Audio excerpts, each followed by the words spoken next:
আজকে থেকে প্রায় 4014 বছর আগের কথা। একটা চমৎকার সভ্যতা ছিল, ঐতিহাসিক সভ্যতা। তার নাম ছিল ব্যাবিলন। এটা ইরাকে ছিল। সেখানে বাবেল নামে একটা শহর ছিল। আমরা অনেকে জানি না যে বর্তমান বাগদাদ হচ্ছে সেই বাবেল নগরী। বর্তমান বাগদাদ হচ্ছে সেই বাবেল নগরী। আর বাবেল সম্পর্কে আল কোরআনে কিন্তু আয়াত আছে। আল কোরআন এমন একটা কিতাব, বিস্ময়কর কিতাব, যেখানে সব কিছুই নাজিল করা হয়েছে। তো আল্লাহ পাক সূরা কাহফে তো বলেছেন, ওয়ালাকাদ সাররাফনা ফি হাযাল কুরআন লিন-নাসি মিন কুল্লি মাসাল। আমি এই কোরআনে মানব জাতির জন্য প্রত্যেকটা বিষয়কেই ব্যাখ্যা করেছি। ওয়া নাযালনা আলাইকাল কিতাবা তিবয়ানান লিকুল্লি শাই। হে নবী, আমি আপনার প্রতি এমন একটা কিতাব নাজিল করেছি যেটা তিবয়ানান লিকুল্লি শাই, প্রত্যেকটা বিষয়কে ব্যাখ্যা করে। যারা আহলে কোরআন ভ্রান্ত আকীদার অনুসারী, তারা কিন্তু এই আয়াত থেকেই দলিল পেশ করে। কোরআন তো তিবিয়ানান লিকুল্লি শাই, প্রত্যেকটা বিষয়ের ব্যাখ্যা। তার নতুন করে হাদিসের কি প্রয়োজন আছে? এটা আমাদের আলোচনার টপিক না, আমরা ওদিকে যাচ্ছি না। তো আল্লাহ পাক কোরআনে কিন্তু বাবেল নগরীর কথা বলেছেন। সূরাতুল বাকারার 101-2 এই আয়াতগুলোতে আছে। এই বাবেল নগরী তৎকালীন সময়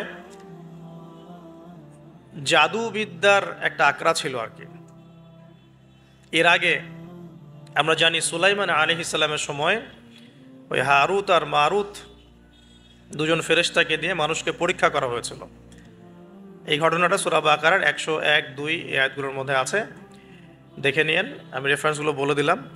এখানে এই বাবেল নগরীর কথাটা আছে, ঠিক আছে? তো এই নগরীতে প্রায় 4014 বছর আগে একটা ফুটফুটে সুন্দর শিশু জন্ম নেয় আর কি।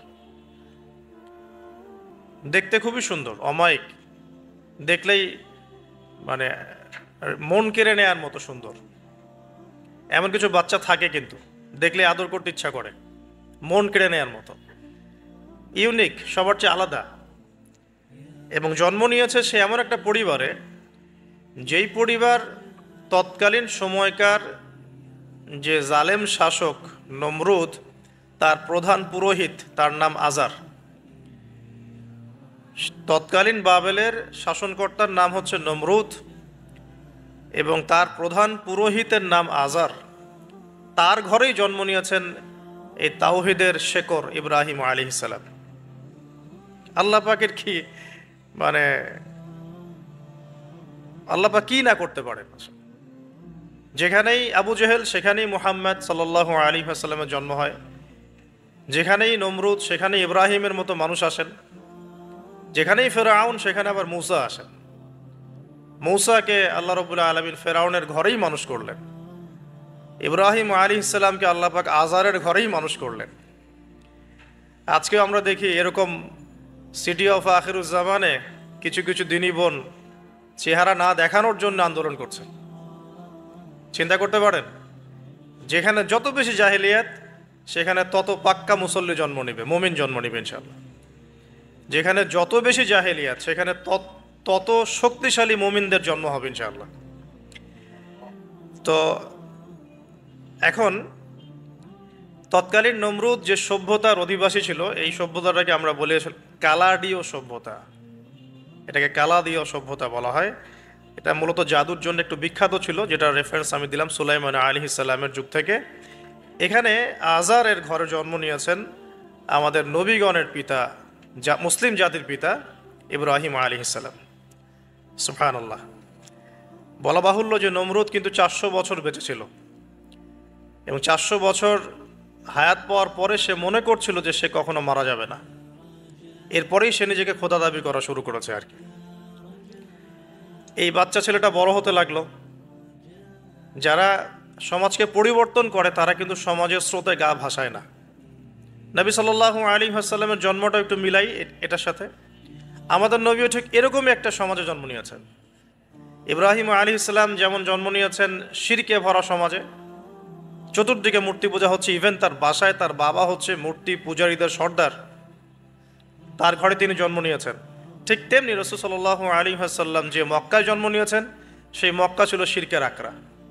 সেখানে লাত, উজ্জা, হবল, মানাতের পূজা হতো, সুদ ছিল, জিনা ছিল, ব্যভিচার ছিল, মাদক ছিল, গোত্রীয় হানাহানি ছিল, নারীর অবমাননা ছিল। এরকম আইয়ামে জাহিলিয়াতেও নবী সাল্লাল্লাহু আলাইহি ওয়াসাল্লাম জন্ম নিয়েছেন। নবী সাল্লাল্লাহু আলাইহি ওয়াসাল্লাম, ইব্রাহিম আলাইহিস সালাম, দুজনের চেহারাও একরকম ছিল, দুজনের চেহারার গঠনটাও একরকম ছিল, দেহের গঠনও একরকম ছিল। মেরাজের রাতে নবী সাল্লাল্লাহু আলাইহি ওয়াসাল্লাম দেখে এসেছিলেন যে ইনি কে, যাকে দেখতে হুবহু আমার মতো লাগছে। জিবরাইল আলাইহিস সালাম বলেছেন, ইনি আপনার পিতা ইব্রাহিম আলাইহিস সালাম। সুবহানাল্লাহ।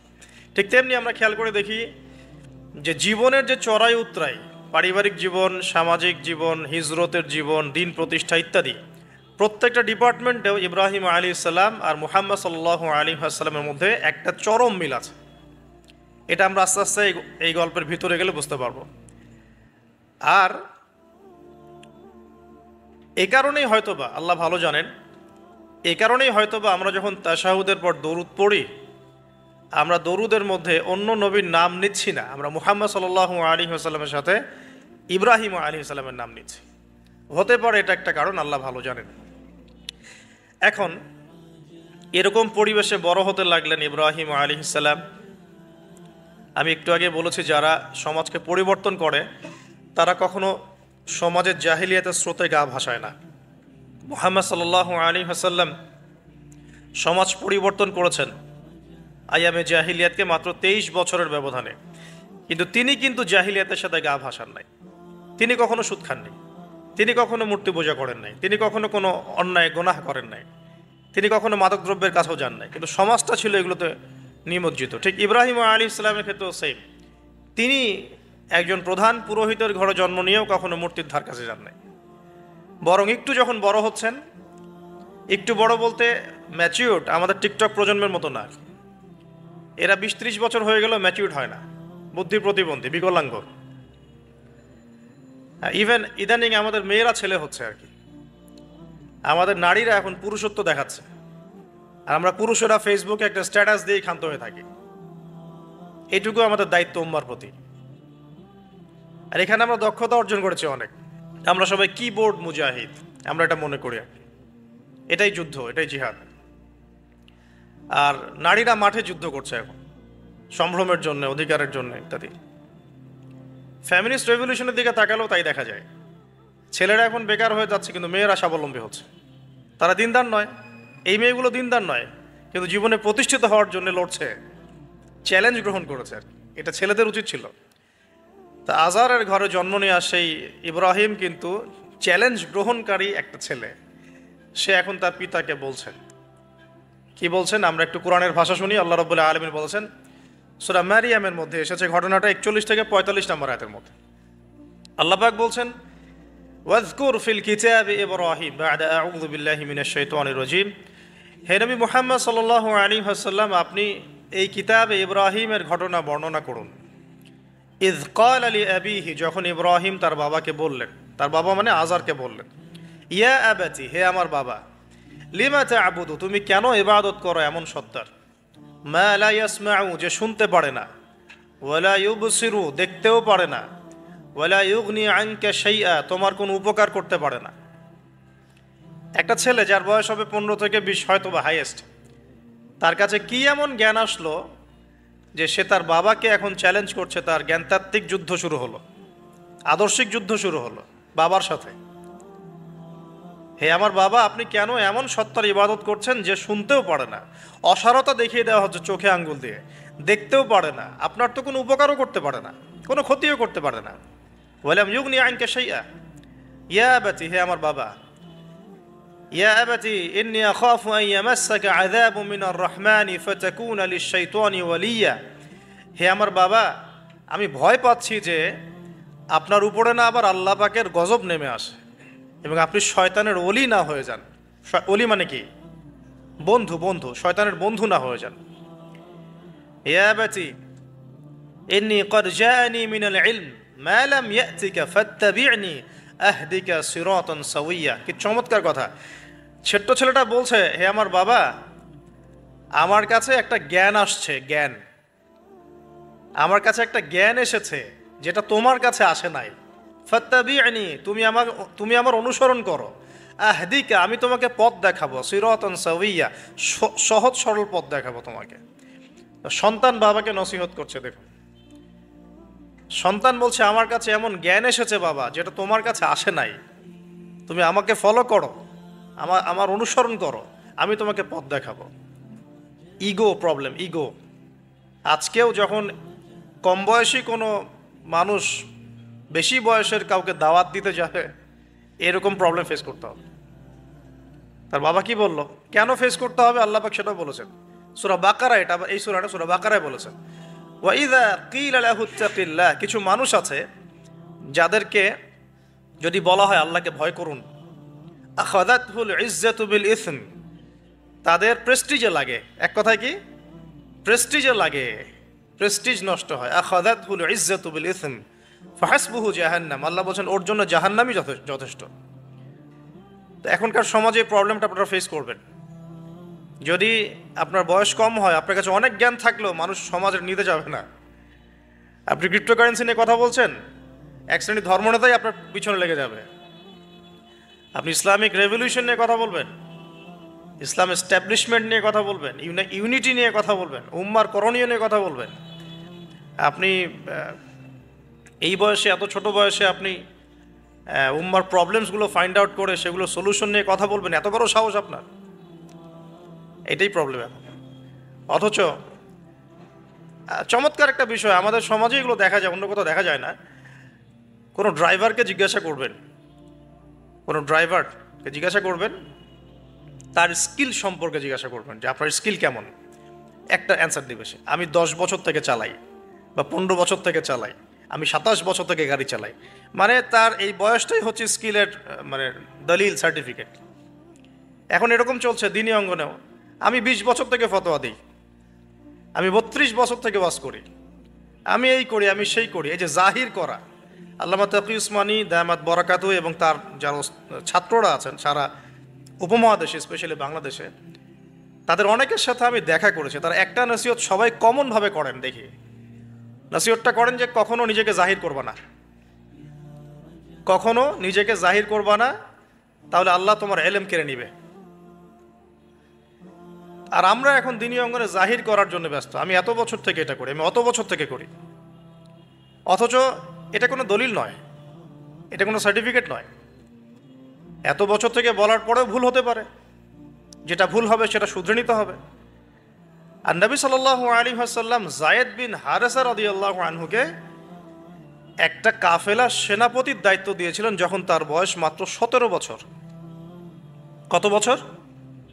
17 বছর বয়সী একজন তরুণ সাহাবী যায়েদ ইবনে হারেসা রাদিয়াল্লাহু আনহু, তিনি নেতৃত্ব দিচ্ছেন এমন সাহাবীদের যে সাহাবীরা তার চেয়ে বয়সে অনেক বড়। এমনকি এই অভিযান শেষ হওয়ার আগেই নবী সাল্লাল্লাহু আলাইহি ওয়াসাল্লাম ইন্তেকাল হয়। তার পরবর্তীতে আবু বকর সিদ্দিক রাদিয়াল্লাহু আনহু সেই অভিযান আবার চালানোর চেষ্টা করেন, আবার চালানোর জন্য মনস্থ করেন। তিনি আবার যায়েদ বিন হারেসা রাদিয়াল্লাহু আনহুকেই নেতৃত্ব দেন। এটা নিয়ে ওমর রাদিয়াল্লাহু আনহু তাকে কিছু কথা বলেন যে আপনি যায়েদ বিন হারেসাকে নেতৃত্ব দিচ্ছেন, বয়সে ছোট সাহাবী, তার পিছনে অনেক বড় বড় সাহাবী থাকবে, তারা তো তাকে নাও মানতে পারে, এটা কেমন হয়? বারবার তাকে ভেটো দিচ্ছেন। শেষমেশ আবু বকর সিদ্দিক রাদিয়াল্লাহু আনহু একটু রেগেই বললেন যে ইস্তা'মালাহু রাসূলুল্লাহ ওয়া আনতা তা'মুরুনি আন আনজি'হু, তাকে স্থলাভিষিক্ত করেছে স্বয়ং আল্লাহর রাসূল, আর তুমি এসে আমাকে বলছো আমি তাকে অপসারণ করব। সুবহানাল্লাহ। নবী সাল্লাল্লাহু আলাইহি ওয়াসাল্লাম যোগ্যতা দেখতেন মানুষের, কার যোগ্যতা কতটুকু আছে। তো ওইদিকে আমি ভিতরে ঢুকছি না। আমরা এখন সোশ্যাল অ্যাফেয়ার্সে যা দেখি যে আমরা যোগ্যতার চাইতে অন্যান্য বিষয়গুলোকে বেশি মূল্যায়ন করা শুরু করি আর কি। এতে করে তরুণরা উঠে আসতে পারে না, তরুণদের জার্নি অনেক টাফ হয়। এবং যারা স্পেশালি জেনারেল ব্যাকগ্রাউন্ড থেকে দিনের দিকে আসার চেষ্টা করেন, তারা পদে পদে হতাশ হয়। তাদেরকে বুকে নেওয়ার মানুষ খুব কম থাকে। কেন জানি তাকে মানুষ কাউন্টার মনে করে, এনিমি মনে করে, অন্তর্দাহ সৃষ্টি হয়, একটা জ্বালান হয়। হঠাৎ করে উড়ে এসে জুড়ে বসলো, উম্মার দায়িত্ব নিয়ে নিচ্ছে, কোত্থেকে আসলো এটা? এরকম একটা দৃষ্টিভঙ্গি আমরা দেখতে পারি আর কি। হয়তো কাম্য ছিল না এটা। বরং তরবারি যত আপনি শান দিবেন তত ধারালো হবে। তো শান দিবে কারা? যারা তরোয়াল চালাতে পারে তারাই। যারা চালাতে পারে তারা যদি তরোয়ালকে ভোতা করে দেয় তাহলে তো এটা দিয়ে আপনি জালেমের গর্দান কাটতে পারবেন না। তো যাই হোক, আমরা বেশি হাইথটের কথায় না যাই। আজার এখানে ছিলাম, দেখেন বাবাকে সন্তান উপদেশ দিচ্ছে। এবার বাবার উত্তরটা শোনেন। বাবা কেন গ্রহণ করলো না? বললাম প্রেস্টিজ ইস্যু। তুমি ছোট মানুষ হয়ে আমাকে এত বড় কথা বলো। হ্যাঁ, তখন বাবা বলছেন আনতা আরাগিবুন আনতা আন আলিহাতিনা ইয়া ইব্রাহিম, হে ইব্রাহিম তুমি কি আমাদের ইলাহগুলো উপাস্যগুলো থেকে মুখ ফিরাচ্ছ? তুমি কি আমাদের উপাস্যগুলো থেকে মুখ ফিরিয়ে নিচ্ছ? আরাগিবুন আনতা আন আলিহাতিনা ইয়া ইব্রাহিম লা ইল্লাম তানতাহি, যদি বিরত না হও, ঠিক যেমন থ্রেট আমাদেরকে করা হয়, যদি বিরত না হও, লা ইল্লাম তানতাহি লা আরজুমান্নাকা লা ইল্লাম তানতাহি লা আরজুমান্নাকা রাহজান মালিয়া। তিনি বলছেন যদি বিরত না হও তাহলে তোমার মাথাটা পাথর দিয়ে মেরে ফাটিয়ে ফেলবো।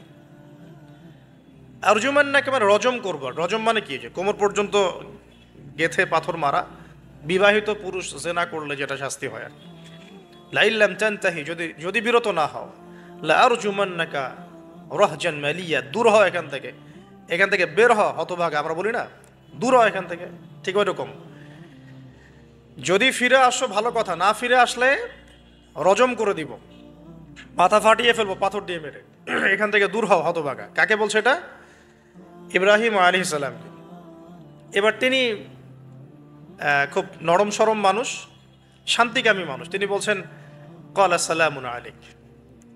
এই সালামুন আলাইক কথাটা শিখে নেবেন, জীবনে অনেক ক্ষেত্রে কাজে লাগবে। সালামুন আলাইক মানে আপনার উপর শান্তি বর্ষিত হোক।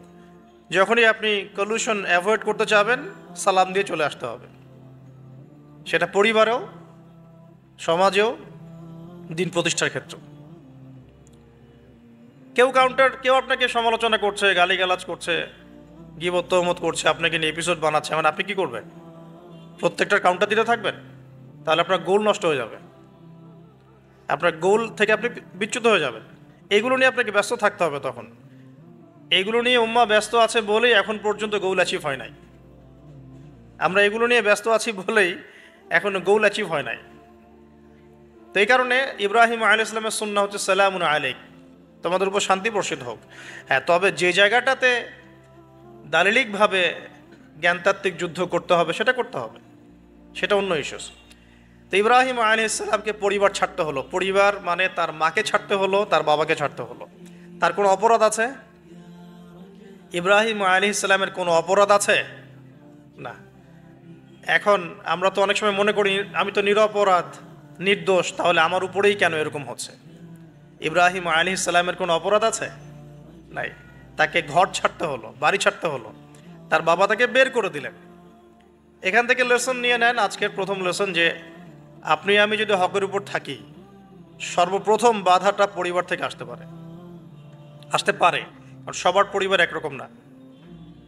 এখনকার মেজরিটি সংখ্যক পরিবারগুলোই জাহেল, একদম জাহেল, বস্তুবাদী, জানোয়ারের মতো। মানে খাও দাও, সেক্সুয়াল সম্পর্ক, বিয়ে শাদী, সন্তান, এর বাইরে কিচ্ছু চিন্তা করতে পারে না। দুনিয়া আর দুনিয়া, এর বাইরে কিচ্ছু চিন্তা করতে পারে না। ইল্লা মাশা আল্লাহ, কিছু পরিবার আছে এর বাইরে, তাদের কথা আলাদা। সবাই তো আর ছোটবেলা থেকে আধ্যাত্মিক পরিবার পায় নাই, দিনই পরিবার পান নাই। আর এটার পরিমাণ দিন দিন কমেই আসছে। ম্যাক্সিমাম পরিবার এখন জাহান্নামের টুকরা আর কি। আল্লাহ পাক পরিবারকে বলেছেন জাহান্নাম থেকে বাঁচাও, কু আনফুসাকুম ওয়া আহলিকুম নারা। এখন ওই পরিবারই হয়ে গেছে জাহান্নামের টুকরা। আপনি দিনের পথে চলতে চাইলে প্রথম হোঁচটটা পরিবার থেকে খেতে পারেন। এটা ইব্রাহিম আলাইহিস সালামের জীবনেও যেমন হয়েছে, মুহাম্মদ সাল্লাল্লাহু আলাইহি ওয়াসাল্লাম জীবনে হয়েছে। ওই যে মিলাচ্ছিলাম কিভাবে, তার ক্ষেত্রেও সেম। চাচারা শত্রু না? চাচারা শত্রু, আশপাশের মানুষ শত্রু। চাচা এসে বাড়ির সামনে খড়কুটা ফেলে দিয়ে যায়, চাচি এসে ময়লা আবর্জনা ফেলে দিয়ে যায়, কেউ গালি দেয়, কত সমস্যা। যখন নিজের মানুষরা আপনার এগেনস্টে চলে যায় তখন মনটা ভেঙে যাবে, স্বাভাবিক। কারণ নিজের মানুষটা, সারা দুনিয়া যদি আপনার বিপক্ষেও থাকে, কাছের কিছু মানুষ আপনার পক্ষে থাকে, তখন আপনি বাসাতে অ্যাটলিস্ট সিংহ, তখন বাসা থেকে এনার্জি নিয়ে বাইরে যুদ্ধ করতে পারবেন। কিন্তু বাহিরে সবাই মোটামুটি ধরেন যে আপনার পজিটিভ, তো বাসায় এসে দেখলেন যে বাসায় আপনার কোনো রকম অনুকূল পরিবেশ নাই, তখন বাইরের সিংহ হলে বাসায় বিড়াল হয়ে থাকতে হবে তখন।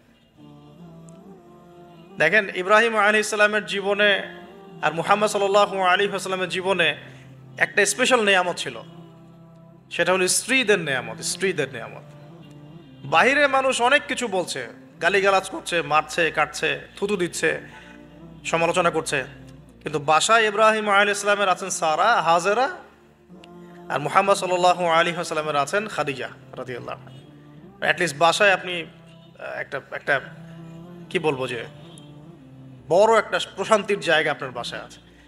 তো এটা একটা বড় নেয়ামত যেটা ইব্রাহিম আলাইহিস সালাম এখন হারালেন কিভাবে? বাবা বাসা থেকে বের করে দিল। তো এখান থেকে বুঝতে হবে যে দিনের পথে চলতে গেলে প্রথম বাধা পরিবার থেকে আসতে পারে, তাই বলে তাদের সাথে কোনো রকমের দ্বন্দ্ব সংঘাতে যাওয়া যাবে না। সালামুন আলাইক, সালামুন আলাইক, তোমাদের উপর শান্তি বর্ষিত হোক। ইব্রাহিম বলছেন সালামুন আলাইক, হে বাবা আপনার উপর শান্তি বর্ষিত হোক। তাই আরও বলছেন সাস্তাগফিরুল্লাকা রব্বি, আমি আপনার জন্য আল্লাহর কাছে ক্ষমা চাইব ইনশাআল্লাহ। ইন্নাহু কানা বি হাফিয়া, তিনি আমার প্রতি খুব মানে মার্সিফুল, আশা করি তিনি আমার দোয়া কবুল করবেন। কিন্তু যখন তিনি জানতে পেরেছিলেন যে তার বাবা শিরকের উপর আছেন, আল্লাহ পাক মাফ করবেন না, সূরা তওবার মধ্যে আছে, তখন থেকে তিনি আর ক্ষমা চান নাই, বাবার জন্য ক্ষমা চান নাই। তো এবার ইব্রাহিমের সফর শুরু হলো একাকিত্বের সফর। তার মানে একটা বিষয় এটাও শিখতে হবে, হকপন্থীদের সাথে আল্লাহর দেয়া একটা বিশেষ নিয়ামত হচ্ছে একাকিত্ব। হকপন্থীদের লাইফে আল্লাহ পাকের পক্ষ থেকে একটা বিশেষ অনুগ্রহ হচ্ছে একাকিত্ব। মানে একাকিত্ব কেন নিয়ামত বললাম? কারণ একাকিত্ব মানুষকে আল্লাহ চিনিয়ে দেয়। অনেক আলেম দেখবেন যারা জেল টেল খেটে বের হয়েছেন, তারা সবাই একটা কথা বলবেন, জেলখানায় আমরা আল্লাহকে চিনেছি। সব আলেমরা এই কথা বলে যারা ওখান থেকে বের হয়ে আসে। কারণ একাকিত্ব মানুষকে গভীরভাবে ভাবায়, আল্লাহকে পাওয়ায়, আল্লাহর কাছে দোয়া করতে শেখায়, মানুষকে বোঝায় যে আল্লাহ ছাড়া কেউ নাই সাহায্য করার। তো যারা হকপন্থী হয় একাকিত্ব তাদের বরণ করতেই হয়, এটা মাথায় রেখে পথ চলতে হবে। ইব্রাহিম আলাইহিস সালাম পথ চলা শুরু করলেন। এবার কি হলো, তিনি কি বাসা থেকে বের হয়ে সেই এলাকা ওই নমরুদের দেশ ছেড়ে চলে গিয়েছিলেন? উত্তর না, প্রথমে তিনি চলে যান নাই। প্রথমে তিনি ওই সমাজেই থেকেছেন, থেকে দাওয়াত দেওয়ার চেষ্টা করেছেন। তিনি ওই সমাজেই থেকেছেন, থেকে দাওয়াত দেওয়ার চেষ্টা করেন, ঠিক মুহাম্মদ সাল্লাল্লাহু আলাইহি ওয়াসাল্লামের মতোই। সমাজের মানুষ যখন নির্যাতন নিপীড়ন করছেন, তিনি কি শুরুতেই সমাজ ছেড়ে বের হয়ে চলে গেছেন? না, 13 বছর দাওয়াত দিয়েছেন। কত বছর? 13 বছর। তো ইব্রাহিম আলাইহিস সালাম সমাজের মানুষকে দাওয়াত দেন। কিভাবে দেন? কোরআনে এভাবে ভাষা আসছে। আমি সূরাগুলোর নাম বলে দিই, আপনারা একটু চেক করে নিয়েন। সূরা আম্বিয়ার মধ্যে আসছে, সূরা সফফাতের মধ্যে আসছে, সূরা আনআমের মধ্যে আসছে। তো তিনি দাওয়াত দেন এভাবে যে ওয়াইজ ক্বালা ইব্রাহিম, যখন ইব্রাহিম বললেন লিআবিহি ওয়া কওমিহি, তার বাবাকে এবং তার কওমকে বললেন, মা হাযিহি তামাসিলুল্লাতী আনতুম লাহা আকিফুন, তোমরা এইসব কি মূর্তির উপাসনা করো, এদের চারপাশে ঘুরতে থাকো, কি সব করো? তো তারা বলে যে নাহনু বাল ওয়াজাদনা আবাআনা কাযালিকা ইয়াফআলুন, আমরা আমাদের বাপ দাদাদেরকে দেখেছি এইভাবেই করতে। তাদের রেফারেন্স কিন্তু এটাই ছিল, কোনো দালিলিক জ্ঞানতাত্ত্বিক যুক্তি বিজ্ঞান দর্শন এখানে নাই। এখানে কি ফিলোসফিটা কি? বাপ দাদাদেরকে দেখেছি করছে। তো এটা দিয়ে আবার অনেক সময় বাংলাদেশে আবার একটা ট্রেন্ড চালু করা হয়েছে যে তোমরা দীর্ঘদিন 1200 বছর থেকে যে ইসলামটা ফলো করে আসছো ওটা ভুয়া, আমরা যেটা নতুন মডারেশন দিচ্ছি এটাই সঠিক। এই দলিল সেম না। এখানে অমুসলিমদেরকে দাওয়াত দেওয়া হচ্ছে। অমুসলিমরা বলছে যে আমরা বাপ দাদাদেরকে দেখেছি যে তারা এইভাবেই মূর্তি পূজা করতো, আমরা তাই করি। এটার সাথে কি হানাফি মাযহাবকে মিলাবেন আপনি? হ্যাঁ, হানাফি মাযহাব বাপদাদা থেকে চলে আসে, ভুয়া, নতুন যেটা দিচ্ছি এটাই সঠিক। আস্তাগফিরুল্লাহ। তো আমরা হাত চেঞ্জ করাটাকে এখন মনে করি হিন্দু থেকে মুসলমান হইলাম মনে হয়, হাত বদল করাটাকে মনে হয় যে হিন্দু থেকে মুসলমান হয়েছি মনে হয়। গভীরে ঢোকেন, ওলামায়ে কেরামদের মানে দার্সে গিয়ে বসে গভীরে ঢুকলে বুঝতে পারবেন যে স্কুল অফ থটগুলা প্রত্যেকটারই ভিত্তি আছে, এগুলোর গভীর শেকড় আছে, ভিত্তি আছে। আল্লাহ, রাসূল এবং রাসূলের সাহাবীগণ, এই তিনটাকেই মানতে হবে। আপনি যদি বলেন যে আমি সাহাবীদেরকে মানি না, খালি আল্লাহ এবং রসুলকে মানি, তাহলে আল্লাহকে রসুলকে মানতে পারবেন না। সাহাবীদের অনুসরণ না করলে রসুলকে ফলো করতে পারবেন না। তো ওইটা আজকের ইস্যু না, এটা ফিকহি অনেক ব্যাপার, গভীর ব্যাপার, এটা অন্যদিন কথা হবে। এই দলিল আর এই দলিল কিন্তু সেম করা যাবে না। আবার যে আমরা বাপ দাদা থেকে দেখে আসছি, তোমরা নামাজ এইভাবে পড়ো, এই নামাজ ওই দলিল চলবে না, আমারটা ঠিক, এটা ঠিক না। নামাজ যেটা পড়ে আসে তারা, এটা ঠিক আছে, এর প্রত্যেকটা দলিলের মধ্যে অথেন্টিসিটি আছে। এরকম করে সমাজে ফিতনা ছড়ানো ঠিক হবে না, বিভ্রান্তি ছড়ানো ঠিক হবে না। এখন আসুন, ইব্রাহিম আলাইহিস সালামকে কি আনসার দিচ্ছেন? আমরা আমাদের পিতা মাতাদেরকে দেখেছি, বাপ দাদাকে দেখেছি এরকম তাওয়াফ করতে, মূর্তির চারপাশে পূজা করতে, নজর দিতে। তো ইব্রাহিম আলাইহিস সালাম বলছেন যে হাল ইয়াসমাউনাকুম, এই মূর্তিগুলো কি তোমাদেরকে শুনতে পারে? ইস্তাদউন, যখন তোমরা একে ডাকো। হাল ইয়ানফাউনাকুম, তোমাদের কোনো উপকার আসতে পারে? আও ইয়াদুররুকুম, তোমাদের কোনো ক্ষতি করতে পারে? তার দলিলগুলো কিন্তু অকাট্য। ইব্রাহিম আলাইহিস সালামের দলিলগুলো কিন্তু এখানে, যুক্তিগুলো কিন্তু অকাট্য। আসলে কি সে শুনতে পারে? আসলে কি সে দেখতে পারে? আসলে কি সে তোমার উপকার করতে পারে? তাদের কিন্তু কিছু বলার নাই এখানে। তারা বলছে বাল ওয়াজাদনা আবানা কাযালিকা ইয়াফআলুন, আমাদের পিতা মাতা বাপ দাদাদেরকে দেখেছি এইভাবেই করতে। ইব্রাহিম আলাইহিস সালাম বলছেন যে ইন্নাকুম আনতুম লাফি দালালিম মুবিন, তোমরা তো সুস্পষ্ট বিভ্রান্তির মধ্যে আছো তাহলে। তো এরকম আরও অনেক আয়াত আছে সূরা সাফফাতের মধ্যেও, ওয়া ইন্না মিন শিআতিহি লা ইব্রাহিম ইয জাআ রাব্বাহু বিকলবিন সালিম ইয ক্বালা লিআবিহি ওয়া কওমিহি মাযা তা'বুদুন, তোমরা কিসের ইবাদত করো? আইফকান আলিহাতান দুনাল্লাহি তুরিদুন, তোমরা কি আল্লাহ সম্পর্কে মিথ্যা মিথ্যা মিথ্যা আরোপ করতে চাচ্ছ? ফামা যন্নুকুম বিরাব্বিল আলামিন, আল্লাহ রাব্বুল আলামিন সম্পর্কে তোমাদের কি ধারণা? এভাবে তিনি তার কওমকে দাওয়াত দিতে লাগলেন। কিন্তু তাদের কওমের দলিল একটাই ছিল, বাপ দাদাদেরকে দেখেছি এভাবে মূর্তি পূজা করতে, তাই করি। সনাতন, এটা ছিল কি সনাতন থটস। অথচ সর্বপ্রথম এটা শুরু হয় কোন নবীর আমল থেকে? নূহ আলাইহিস সালাম। নূহ আলাইহিস সালামের যুগের মানুষ সর্বপ্রথম এই মূর্তি পূজা শিরক করেছে। এর আগে মূর্তি পূজা ওয়ার্ল্ডে ছিল না, নূহ আলাইহিস সালামের যুগ থেকে শুরু হয়েছে। তাহলে এটাকে আমরা সর্বোচ্চ পর্যায়ে সনাতন বলতে পারি না। তারও আগে যে সময় চলে গেছে, ওই সময় মানুষ তাওহীদপন্থী ছিল, আদম আলাইহিস সালামের যুগে, তখন মানুষ এই কাজ করতো না। শুরুটা কেমন করে হলো? ভালো উদ্দেশ্যেই শুরু হয়েছিল, ভালো মনে করে। কেমন? যে মানুষ এরকম চিন্তা করে নিয়েছিল যে এই মানুষগুলো লাত, উজ্জা, হবল, ইয়াগুথ, ইয়াউক, নাসর, ইয়াগুথ, ইয়াউক, নাসর, এই ভালো মানুষগুলো আল্লাহর খুব নেককার বান্দা ছিলেন। তাদের স্ট্যাচু তৈরি করা যায়, তৈরি করলে কি হবে? এগুলোকে দেখলে আমাদের আগ্রহ জন্মাবে ইবাদত করার ব্যাপারে। এটা ছিল ওদের থটস। শয়তান এভাবেই তাদেরকে ইনফ্লুয়েন্স করেছিল আর কি, তারা তাই করলো। এই জেনারেশনটা যখন মারা গেল, পরের জেনারেশন যখন আসলো, তখন শয়তান ওদেরকে বোঝালো, ধরেন 100-200 বছর পরে বোঝালো যে ওরা খুব ভালো মানুষ ছিল, ওদের মূর্তিকে মসজিদের বাইরে না রেখে ভিতরে ঢুকিয়ে ফেলো, তাদেরকে সেজদা করতে হবে না, ভিতরে ঢুকিয়ে ফেলো, ইবাদতে মনোযোগ আসবে।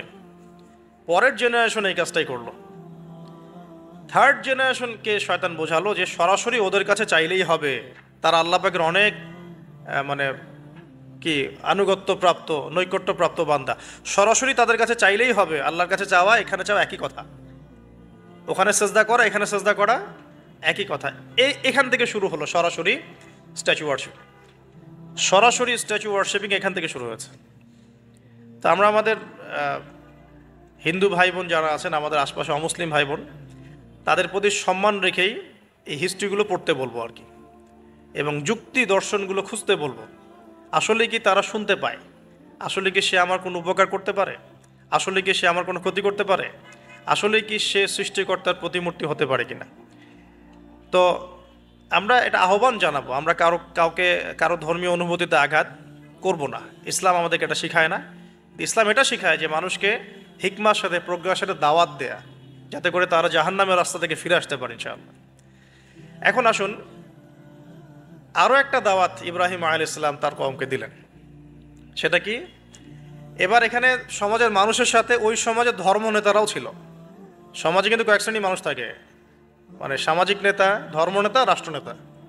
তো রাষ্ট্রনেতা পর্যায়ে এখনো ইব্রাহিম আলাইহিস সালাম যান নাই, এখন সমাজ নেতা আর ধর্মনেতা চলছে আর কি। এবার ধর্মনেতা আসলো, এসে ধর্মনেতারা তাকে বোঝানোর চেষ্টা করলো যে এই আসমানের তারা, চাঁদ, সূর্য, প্রকৃতি, গাছপালা এগুলোও ইলাহ, এগুলোর ইবাদত করা যায়। এই ঘটনা আল্লাহ রাব্বুল আলামিন সূরা আনআমের মধ্যে বলেছেন। তো ইব্রাহিম আলাইহিস সালামকে তারা দেখাচ্ছে, এটা আরবীয় একটা কাব্যিক ভাষায় কোরআনে এসেছে, চমৎকার ভাষায়, যে ফালাম্মা জান্না আলাইহিল লাইল, যখন তার উপর রাত আচ্ছাদিত হলো, রাআ কাওকাবা, তখন ইব্রাহিম আলাইহিস সালাম কি দেখলেন? আকাশে তারা দেখলেন। ঠিক আছে, তারা দেখলেন। মূর্তি পূজার এখানেই আছে, ধর্মনেতারাও এখানেই আছে। তো তিনি বলছেন হাযা রব্বি, এটা আমার রব। ফালাম্মা ফালা, যখন তারকাগুলো অস্তমিত হলো, ক্বালা লা উহিব্বুল আফিলিন, আমি তো অস্তমিত যাওয়া জিনিসকে পছন্দ করি না। রব তো অস্তমিত যাবে না, এখানেও যুক্তি লাগবে, তো আমার ফিলোসফি লাগবে, আমার এখানে দর্শন লাগবে, এখানে তো আমাকে মানে প্রজ্ঞা দিয়ে বোঝাতে হবে। এটা তো অস্তমিত হয়ে গেল, এটা তো রব হতে পারে না। ফালাম্মা রাআল কামারা বাযিগান, যখন সে চাঁদকে দেখলো জলজল করছে একদম। আর এখনকার চাঁদ দেখা আগের চাঁদ দেখা তো এক না, এখন তো আমরা চাঁদের আলোই খুঁজে পাই না, তখনকার চাঁদ তো অন্যরকম। বাযিগান মানে জলজল করছে। তখন তিনি বললেন হাযা রব্বি, এটা আমার রব। তখন ফালাম্মা ফালা, যখন এটাও অস্তমিত হয়ে গেল, তিনি বলছেন লাইল্লাম ইয়াহদিয়ানি রব্বি লাকুনান্না মিনাল কওমিদ দাল্লিন, আল্লাহ যদি আমাকে হেদায়েত না দেন তাহলে আমি এই দল্লিনদের অন্তর্ভুক্ত হয়ে যাব। ইব্রাহিম আলাইহিস সালাম বলছেন ফালাম্মা রাআ শামসা বাযিগাতান, যখন এবার সূর্যকে দেখলেন দিনের বেলা, এটা তো আরো বড়। হাযা রব্বি হাযা আকবার, এটা আমার রব, এটা সবচেয়ে বড়। হাযা আকবার, এটা সবচেয়ে বড়। ফালাম্মা আফালাত, এটা যখন অস্তমিত হয়ে গেল, তখন তিনি বলছেন এই কথাটা যে ইয়া কওমি ইন্নী বারিউম মিম্মা তুশরিকুন, হে আমার কওম, তোমরা যেগুলোকে দিয়ে আল্লাহর সাথে শরিক করছো, এখান থেকে আমি আমার চেহারাকে ফিরিয়ে নিলাম। সুবহানাল্লাহ। তখন তিনি এই কথাটা বলেন ইন্নী ওয়াজ্জাহতু ওয়াজহিয়া লিল্লাযী ফাতারাস সামাওয়াতি ওয়াল আরদা হানিফা ওয়া মা আনা মিনাল মুশরিকিন, আমি আমার চেহারাকে ফিরিয়ে নিচ্ছি এই আসমান সমূহ এবং জমিনের সৃষ্টিকর্তার দিকে, এবং আমি মুশরিকদের অন্তর্ভুক্ত নই। ইন্না সলাতি ওয়া নুসুকি ওয়া মাহইয়ায়া ওয়া মামাতি লিল্লাহি রাব্বিল আলামিন, আমার সলাত, আমার কুরবানি, আমার স্যাক্রিফাইস, আমার জীবন, আমার ফুল লাইফ, আমার মৃত্যু সবকিছু কার জন্যে? জগৎ সমূহের প্রতিপালক আল্লাহর জন্যে। লা শারীকা লাহু, তার কোনো শরিক নাই। ওয়া বিযালিকা উমিরতু, এই একনিষ্ঠভাবে তার ইবাদত করার জন্যই আমি আদিষ্ট হয়েছি। ওয়া বিযালিকা উমিরতু ওয়া আনা মিনাল মুসলিমিন, এবং আমি মুসলিমদের অন্তর্ভুক্ত। এই শুরু হলো এবার পুরো স্পষ্টভাবে তাওহীদের ঘোষণা দেয়া। তবে ইব্রাহিম আলাইহিস সালামের এক একটা পদক্ষেপ কি যৌক্তিক না, বৈজ্ঞানিক না, এবং অকাট্য প্রমাণ আছে না, এগুলোকে কিন্তু ভেদ করতে পারছে না তারা। এবার ইব্রাহিম আলাইহিস সালাম চিন্তা করলেন তারা এবার উচিত শিক্ষা দিতে হবে। তবে আগে বলেন এই যে উচিত শিক্ষাটার কথা বলছে, এটা আবার আপনারা খবরদার ভুলেও কোথাও দিতে যায় না, ঠিক আছে? এটারও সময় আছে। ইব্রাহিম আলাইহিস সালামের সাথে নবী সাল্লাল্লাহু আলাইহি ওয়াসাল্লামের জীবনের মিলের কথা বলছিলাম। নবী সাল্লাল্লাহু আলাইহি ওয়াসাল্লাম মক্কা বিজয়ের আগে কি কখনো মূর্তির গায়ে হাত দিয়েছেন কিনা বলেন? দিয়েছেন না। যখন মক্কা বিজয় হয়ে গেছে, পুরো স্টেটই আপনার, অথরিটি আপনার, তখন আপনি আপনার অ্যাকশন নিতেই পারেন, সেটা আপনার ব্যাপার, তখন আপনি কি করবেন? মুহাম্মদ সাল্লাল্লাহু আলাইহি ওয়াসাল্লাম কাবা ঘরে ঢুকে তখন মূর্তি ভেঙেছেন এবং বলেছেন ওয়াকুল জাআল হক ওয়া যাকাল বাতিল ইন্নাল বাতিলা কানা যাহুকা, তাই না? তো ইব্রাহিম আলাইহিস সালাম এবার শিক্ষা দেওয়ার চিন্তা করছেন। তিনি বলছেন যে যখন এরা মেলাতে যাবে, ওই উৎসবে যাবে, তখন আমি এদেরকে দেখে নিব। এটাও কুরআন চমৎকারভাবে বলেছে যে ইয ক্বালা লিআবিহি ওয়া কওমিহি মাযা তা'বুদুন আইফকান আলিহাতান দুনাল্লাহি তুরিদুন ফামা যান্নুকুম বিরাব্বিল আলামিন। হ্যাঁ, ফারাগা ইলা আলিহাতিহিম ফাকালা আলা তা'কুলুন। ইব্রাহিম আলাইহিস সালাম এবার যখন ওরা মেলায় চলে গেছে, যাওয়ার আগে আবার ইব্রাহিম আলাইহিস সালাম বলছিলেন যে ইন্নী সাকিম, আমি হচ্ছি অসুস্থ। আমি কি অসুস্থ? নাযারা নাযরাতান ফিন নুজুম, ইব্রাহিম আলাইহিস সালাম রাতের বেলা আকাশের দিকে তাকালেন একবার, তাকিয়ে ওদেরকে বললেন যে ইন্নী সাকিম, আমি অসুস্থ। এটা কৌশল, আমি অসুস্থ, এটা কৌশল। তো এই কৌশল আবার সব জায়গায় খাটাতে যায় না আর কি। তো এবার যখন তারা চলে গেল, ফারাগা ইলা আলিহাতিহিম ফাকালা আলা তাকুলুন, এবার তিনি ওই মূর্তি গৃহ যেটা ওদের, ওখানে ঢুকে বলছেন যে আলা তাকুলুন, তোমাদের কি হলো, খাচ্ছ না কেন? কাদেরকে বলছে এই কথা? মূর্তি, খাচ্ছ না কেন? আলা তাকুলুন, ফারাগা ইলা আলিহাতিহিম ফাকালা আলা তাকুলুন মা লাকুম লা তানতিকুন, কি হলো, কথা বলছো না কেন? মা লাকুম লা তানতিকুন, কি হলো, কথা বলছো না কেন? এবার ফারাগা আলাইহিম দরবাম বিল ইয়ামিন, এবার ইয়ামিন মানে ডান হাত, ডানাতে যা পেয়েছিলেন আর কি, তা দিয়ে সবগুলোকে ভেঙে চুরমার করে ফেলছে। ব্যাস, এবার ওরা যখন আসলো এসে বলছে যে আনতা ফাআলতা হাযা বিআলিহাতিনা ইয়া ইব্রাহিম, হে ইব্রাহিম তুমি কি আমাদের উপাস্যদের সাথে এই কাজ করেছো? ইব্রাহিম বলছেন লা, না, বাল লা আসলে কোরআনে নাই, আমি নিজের মতো করে বললাম আরবি বলতে বলতে, বাল ফাআলাহু কাবীরুহুম হাযা, বরং এই বড়টা এই কাজ করছে, এর মধ্যে সবচেয়ে বড় যেটা আছে এই ব্যাটার কাজ, আমি করি নাই, আমি তো করি নাই। তখন ওরা তো এটা তো হতভম্ব হয়ে গেল, যে সে বলছে যে তুমি তো জানো, তুমি তো খুব ভালো করেই জানো যে তারা কথা বলতে পারে না, নড়াচড়া করতে পারে না, কিছুই করতে পারে না। তখন তিনি বললেন তাহলে তোমরা কেন এমন ইলাহের উপাসনা করো যে কথাও বলতে পারে না, শুনতেও পারে না, দেখতেও পারে না, তোমার উপকারও করতে পারে না, ক্ষতিও করতে পারে না। কিন্তু এবারও কিন্তু যুক্তি নাই, কোনো তাদের কাছে কোনো দলিল নাই, কোনো প্রমাণ নাই, কোনো যুক্তি দর্শন কিচ্ছু নাই। এবার শুরু হলো জুলুম। জালেমের কাজ কি? যুক্তি, জ্ঞান, দর্শন, বিজ্ঞান এগুলো দিয়ে যখন পরাস্ত, এগুলো দিয়ে পারছি না, এবার পেশি শক্তি। এবার কি? পেশি শক্তি। ব্যাস, এবার পেশি শক্তি। ইব্রাহিম আলাইহিস সালামকে নিয়ে যাওয়া হচ্ছে নমরুদের দরবারে। এবার চলো, এবার তোমার আজকে খবর আছে। এবার পুরো রিমান্ড হবে 7 দিনের। একদিন রিমান্ড হলেই অবস্থা খারাপ হয়ে যাওয়ার কথা। ইব্রাহিম আলাইহিস সালামকে এবার নিয়ে যাচ্ছে ধরেন নমরুদের কাছে, কি যে হবে আল্লাহ ভালো জান। ইব্রাহিম আলাইহিস সালাম যখন যাচ্ছেন তখন কি তিনি জানতেন যে আল্লাহ পাক তাকে আগুন থেকে বাঁচাবেন? এই ঘটনা যে ঘটবে তিনি কি জানতেন? আচ্ছা, আমরা না হয় জানি যে এমনটা হয়েছিল, ইব্রাহিম আলাইহিস সালাম ওই সময় তো আর জানতেন না যে কি হতে যাচ্ছে। তার মানে তার ওই সময় তার ইমানের তেজ, তার স্থিরতা, ইস্তেকামা এবং তাওয়াক্কুল কত বেশি ছিল। তাকে নিয়ে যাওয়া হচ্ছে এবারে নমরুদের সামনে দাঁড় করিয়ে। নমরুদ এবার একটু মজা নিয়ে জিজ্ঞাসা করলো যে কে তোমার রব? ওই কবরের প্রশ্ন করার মতো, মান রব্বুক, তোমার রব কে? তো ইব্রাহিম আলাইহিস সালাম বলছে রব্বি আল্লাযী ইউহয়ী ওয়া ইউমীত, আমার রব তিনি যিনি জীবন দেন মৃত্যুও দেন। এবার নমরুদ বলছে ক্বালা আনা উহয়ী ওয়া উমীত, আমি তো জীবন দিই আর মৃত্যু দেই। কিভাবে? একজন এই যাবজ্জীবন প্রাপ্ত আসামিকে ডেকে নিয়ে ছেড়ে দিল, দিয়ে বললো যে জীবন দিলাম। আর একজন আসামিকে ডেকে তৎক্ষণাৎ মৃত্যুদণ্ড দিয়ে মৃত্যু দিলাম। তো ইব্রাহিম দেখলেন আলাইহিস সালাম এ তো মোটা বুদ্ধির মানুষ, কারণ যে যত বড় জালেম হয় তার বুদ্ধি তত মোটা হয়, কিন্তু এটা মাথায় রাখবেন। ফেরাউনের মতো জুলুম মানুষের বুদ্ধি লোপ করে দেয়, আর শিরক মানুষের মধ্যে ভয় সঞ্চার করে। যখন আপনি শিরক করতে থাকবেন মনে খুব ভয় কাজ করবে। এবং মুশরিক বাহিনী কখনো ইসলামের বিজয় লাভ করতে পারে নাই।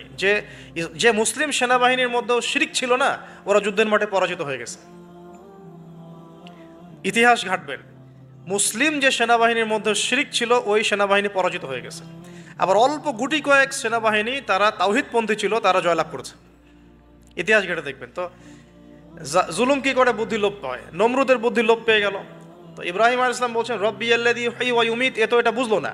তাহলে ইন্নাল্লাহা তাআলা ইন্নাল্লাহা ইয়াতি বিশ-শামসি মিনাল মাশরিক ফাতি বিহা মিনাল মাগরিব। ইব্রাহিম আলাইহিস সালাম বলছেন যে আল্লাহ রাব্বুল আলামিন, আমার আল্লাহ তিনি পূর্ব দিক থেকে সূর্য ওঠান। তো তুমি যদি ইলাহ হয়ে থাকো তাহলে পশ্চিম দিক থেকে উঠাও। এটা আরো বড় অকাট্য দলিল হলো। তার অবস্থাটা আল্লাহ ব্যাখ্যা করছেন এভাবে, আল্লাহ বলছেন ফাবুহিতাল্লাযী কাফার, কাফের একদম হতভম্ব হয়ে গেল। একদম হতভম্ব হয়তো লাভ নাই, পেশি শক্তি আছে আমার, তোমার যুক্তি, বিজ্ঞান, দর্শন, থিওরি তো আমার দরকার নাই, তোমার দিনের জ্ঞানের এলিমেন্ট তোমার দরকার নাই, তোমার ওয়াজ নসিহতের আমার দরকার নাই। আমার কাছে কি আছে? পেশি শক্তি আছে, পিটায় সব সিধা করে ফেলাবে একেবারে। ব্যাস, ইব্রাহিম আলাইহিস সালামের জন্য বলছে ফাল হাররিকুহু ওয়ানসুরু আলিহাতাকুম, একে জ্বালায় দাও, পুরায় দাও, একে জ্বালায় পুরায় দাও, তোমাদের ইলাহদেরকে সাহায্য করো। আল্লাহ পাক অন্য জায়গায় বলছেন যে فأرادوا به كيدا فجعلناهم الأسفلين। তারা ইব্রাহিম আলাইহিস সালামকে নিয়ে একটা বিশেষ বড় একটা কৌশল করলো। এই কৌশলটা কি ছিল? তাকে অগ্নিকুণ্ডের মধ্যে ফেলে দেওয়ার একটা চেষ্টা করলো, আগুন জ্বালিয়ে রাখলো। বলা হয় 40 দিন, এগুলো হিস্ট্রি বা তাফসীরগুলোতে আসছে, আমি just Quran text to the point বলছি। তো আগুন দাউ দাউ করে জ্বলতে লাগলো, ওই ব্যাবিলন ওখানকার সব মানুষ দেখছে বিষয়টা। তো ইব্রাহিম আলাইহিস সালামকে ফেলে দেওয়া হবে। দেখেন, যখন ফেলে দেওয়া হবে তখন কি ইব্রাহিম জানতেন যে তিনি আগুনে পুড়বেন না? তিনি তাহলে প্রস্তুত ছিলেন, তিনি তখন জীবন দেওয়ার জন্য প্রস্তুত ছিলেন। ঠিক আছে, এখন তাকে ফেলে দেওয়া হচ্ছে, ঠিক ওই সময়ে জিবরাইল আলাইহিস সালামের আগমন। সুবহানাল্লাহ। তিনি এসে বলছিলেন যে আমার কাছে কোনো হাজত আছে নাকি আপনার? তখনও ইব্রাহিম আলাইহিস সালাম বলেছেন আপনার কাছে আমার কোনো হাজত নাই। হাসবি আল্লাহ ওয়া নি'মাল ওয়াকিল, এই যে কথাটা আমরা বলি, হাসবুন আল্লাহ ওয়া নি'মাল ওয়াকিল, হাসবি আল্লাহ ওয়া নি'মাল ওয়াকিল। ইব্রাহিম আলাইহিস সালাম বললেন আল্লাহই আমার জন্য যথেষ্ট এবং তিনিই আমার উত্তম কর্মবিধায়ক। ব্যাস, এরকম মোমেন্টে বান্দা যখন আল্লাহকে এভাবে চাবে, আল্লাহ রাব্বুল আলামিন না এসে পারবেন? কখনোই পারবেন না ইনশাআল্লাহ তাআলা। তখন আল্লাহ রাব্বুল আলামিনের আদেশ চলে আসলো, ইয়া নার, হে আগুন, কুনি বারদান ওয়া সালামান আলা ইব্রাহিম, ইব্রাহিমের জন্য ঠান্ডা হয়ে যাও, শীতল ঠান্ডা হও, মানে খুব শীতল না, আবার আরামদায়ক শীতল ঠান্ডা হয়ে যাও। সুবহানাল্লাহ। এভাবে আল্লাহ রাব্বুল আলামিন ইব্রাহিম আলাইহিস সালামকে অগ্নি পরীক্ষা থেকে বাঁচালেন। ওখানে ইব্রাহিম আলাইহিস সালাম থাকলেন, কোনো ক্ষতি হলো না। তিনি পরবর্তী সময় বলেছিলেন ওই সময়টুকুর মধ্যেই তিনি শান্তিতে ছিলেন। ওই যে বললাম না, অনেকে যে নির্যাতন নিপীড়নের শিকার হয় তারপরে বলে যে ওই সময়টুকুই ভালো ছিলাম, আল্লাহকে পেয়েছিলাম, তেলাওয়াত বেশি ছিল, তাহাজ্জুদ বেশি ছিল, পরে ফিতনার যুগে চলে আসছি। তো এই হলো অগ্নি পরীক্ষা। এরপরে কমকে দাওয়াত দেওয়ার হলো না, সেখান থেকে চলে যেতে হলো। ওই যে অগ্নি পরীক্ষা ইব্রাহিম আলাইহিস সালামকে এখানে দিতে হয়েছে, ওই রকম পরীক্ষা আমাদের নবী সাল্লাল্লাহু আলাইহি ওয়াসাল্লামকে দিতে হয়েছে তায়েফের মাঠে, দিতে হয়েছে বদরের মাঠে, উহুদের মাঠে। এখানে আল্লাহ পাক ফেরেশতা নামিয়ে দিয়েছেন সাহায্যের জন্য, বদরের মাঠে দেখেন, উহুদের মাঠে আল্লাহ পাক ফেরেশতা নামিয়েছেন সাহায্যের জন্য। একদম হুবাহু মিল পাবেন আপনি জিনিসগুলো, খালি বাসিরা থাকলেই হবে, ধরতে পারলেই হবে জিনিসগুলো। সামনে যাই, এবার শুরু হলো জীবনের দ্বিতীয় পর্যায়ে। এবার তিনি হিজরত করে চলে যাচ্ছেন। দেখেন, এখানেও হিজরত, আবার নবী সাল্লাল্লাহু আলাইহি ওয়াসাল্লামের যুগেও মক্কা থেকে মদিনায় নবীগণের জীবনের সাথে এগুলো জড়িত। ঠিক আছে, এখন যাওয়ার তো একজন সাথী লাগবে। তো একাকিত্বের জীবনের অবসান ঘটলো, আল্লাহ রাব্বুল আলামিন তাকে সাথী দিলেন। সাথীর নাম হচ্ছে সারা আলাইহিস সালাম। কি নাম? অনন্য সুন্দরী নারী ছিলেন। ইতিহাসে বলা হয় যে দুজন নারী সবচেয়ে বেশি সুন্দরী, দুজন। আমাদের মতো আর্টিফিশিয়াল সুন্দরী না, আর্টিফিশিয়াল সুন্দরী কথা বলো, অরিজিনালি সুন্দরী দুজন নারীর কথা বলা হয়েছে। একজন হচ্ছেন হাওয়া আলাইহিস সালাম, অনন্য সুন্দরী নারী ছিলেন, এবং আরেকজন সারা আলাইহিস সালাম, তিনি পরম সুন্দরী নারী ছিলেন। দেখেন, সারা আলাইহিস সালাম, তার গর্ভ থেকে কিন্তু পরবর্তীতে মানে সন্তান তো প্রথমে হচ্ছিল না, তাই না? শেষ বয়সে গিয়ে সন্তান হলো। হাজরা আলাইহিস সালামের গর্ভ থেকে কি ইসমাইল, আর সারা আলাইহিস সালামের গর্ভ থেকে ইসহাক। ইসহাক আলাইহিস সালামের পরে ইয়াকুব, আর ইয়াকুবের পরবর্তী বংশধর যারা, তারা কি? বনু ইসরাইল। তাই বনু ইসরাইলের মধ্যে ইউসুফ হাসান, ইউসুফ সবচেয়ে সুন্দর ছেলে না? সারা আলাইহিস সালামের সৌন্দর্য, সুবহানাল্লাহ, কথা বুঝতে পারছেন? মায়ের সৌন্দর্য, মার বাবা, তারা ছিলেন পরম সুন্দর। এখন সারা আলাইহিস সালামের সাথে বিয়ে হলো। দেখেন, এই যে লম্বা সময় আলোচনা করলাম, এই সময়টুকুর মধ্যে ইব্রাহিম আলাইহিস সালামের দাওয়াতে মাত্র দুজন মানুষ মুসলমান হয়েছে। কজন? একজন হলো তার স্ত্রী সারা, আর একজন হচ্ছে তার ভাতিজা, তার নাম লুত। ভাতিজার নাম কি? লুত। পরবর্তীতে তিনিও নবী হয়েছিলেন এবং তাকে সাদুম গোত্রের কাছে পাঠানো হয়েছিল। কোন পাপের কারণে? হোমোসেক্সুয়ালিটি, সমকামিতা, যেটা এখন ওই যে বিজ্ঞাপন দিয়ে প্রচার করা হয়। এবং ঢাকা শহরে যদি একটা শুমারি করা হয়, দেখবেন এদের সংখ্যা কম হবে না।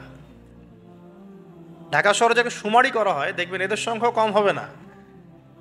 এখন যদি ভূমিকম্প আসে, আমরা কি লা ইলাহা ইল্লাল্লাহ বলবো? বলেন তো, আমরা তো ডেকে নিয়ে আসতেছি ভূমিকম্প, আমরা ডেকে নিয়ে আসতেছি যে আল্লাহ পাক বলছেন এগুলো করো না, গজব আসবে, আমরা করছি আর এটাকে ডেকে নিয়ে আসতেছি আসো। আর এদিকে আমরা মানে রড সিমেন্টের অ্যাডভার্টাইজ করতেছি আর কি, যে এগুলো দিয়ে বাড়ি বানালে কোনোদিন ভাঙবেও না, কাঁপবেও না। আমাদের চিন্তাগুলো কেমন হয়ে গেছে জানি। আল্লাহ পাক জেনা, ব্যভিচার, মাদক, পর্নোগ্রাফি, এই সমকামিতার এই সব পাপের কারণে এরকম গজবগুলো নাজিল করেন। শুধু ঢাকা কেন, এরকম বড় বড় মেগা সিটিজ যেগুলো আছে এগুলোতে এখন এটার অধিকার তারা চাচ্ছে, আন্দোলন করে অধিকার চাচ্ছে। আপনার রেইনবো ফ্ল্যাগ দেখবেন, রংধনু ফ্ল্যাগ, রংধনু ফ্ল্যাগ মানেই সমকামিতা। অ্যাডভার্টাইজ দিয়ে দিয়ে, পোস্ট দিয়ে দিয়ে এখন মানুষ, আগে যেমন মেয়েরা বাসায় গিয়ে গিয়ে কিছু সার্ভিস দিত না, মানে খারাপ সার্ভিসের কথা বলছি আর কি, এখন এভাবে ছেলে ছেলেকে সার্ভিস দেওয়ার জন্য ডাকতেছে। এটা কোনো গাল গল্প করছি না, এটা বাস্তবতা। যদি আমাকে বলেন যে আপনি চোখের সামনে প্রমাণ দেন, আমি দিতে পারবো না। যদি আপনি আমাকে 1 মাসের জন্য অথরিটি দেন ঢাকা শহরে, তাহলে দিতে পারবো উইদিন 1 মাসের মধ্যে। এখন যদি আমাকে বলেন আমার চোখের সামনে এনে দেন, আমি দিতে পারবো না। তো আমি তাত্ত্বিকভাবে পড়ে অনলাইনে দেখছি। যদি বলেন যে 1 মাসের অথরিটি আপনাকে দিলাম, খুঁজে বের করে দেন, 7 দিন লাগবে না ইনশাআল্লাহ। তো কথা হচ্ছে এটাই, যে এই যে সাদুম গোত্রের কাছে পাঠানো হচ্ছে লূত আলাইহিস সালামকে সমকামিতার পাপের কারণে, পরবর্তীতে এই কওমটাকে ধ্বংস করা হয়েছে। আল্লাহ পাক এমনভাবে ধ্বংস করেছেন যেটা ইতিহাসে কখনো করেন নাই। ফেরেশতাদের পাখা দিয়ে আল্লাহ পাক মাটিকে উপরে তুলে আবার উল্টা দিকে দাফন করে দিয়েছেন, আকাশ থেকে পাথর বর্ষণ করেছেন। এখন এইটা যদি সারা বিশ্বে ছড়িয়ে পড়ে, তাহলে ওই রকম শাস্তি আবার আসবে না? স্বাভাবিক না? এটা আসতে পারে। আর এটার মূল কেন্দ্র হচ্ছে পশ্চিমা সভ্যতা। এখান থেকে সারা দুনিয়ায় ছড়িয়ে পড়তেছে। বাংলাদেশের মতো মুসলিম কান্ট্রিতেও দিন দিন সমকামিতা বাড়ছে। আমাদের বোনদের, আমাদের ভাইদের, গার্ডিয়ানদের অনেক বেশি সচেতন থাকা দরকার। কোনো কোনো ক্ষেত্রে মাদ্রাসার মধ্যেও দেখা গেছে এগুলা, হিপসখানাতেও দেখা গেছে এগুলা। পর্নোগ্রাফির কারণে এগুলো হচ্ছে, পর্নোগ্রাফির কারণে মানুষের রুচি বিকৃত হচ্ছে, এবং সে নারী পুরুষ, গরু ছাগল, হাঁস মুরগি কোনো কিছুর তোয়াক্কা করছে না। কয়দিন পর এটাও যদি দেখেন অবাক হবেন না, যে মানুষ পশু পাখির সাথে জেনা করতেছে। এটাও যদি দেখেন, আমি অ্যাটলিস্ট অবাক হব না।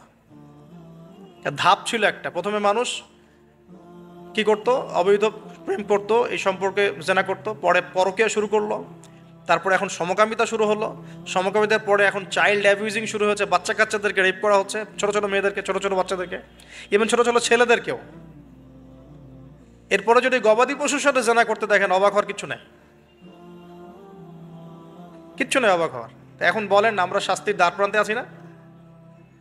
অ্যাটলিস্ট আমরা যারা দিনকে ভালোবাসি, আমাদের একটা আইডিওলজি ফলো করি, নৈতিকতার কথা বলি, আমরা আমাদের পরিবার, আমাদের ভাই বোন, আমাদের ছেলে মেয়ে, তাদের প্রতি আমাদের খুব সতর্ক দৃষ্টি রাখতে হবে, সর্বোচ্চ সতর্ক থাকতে হবে।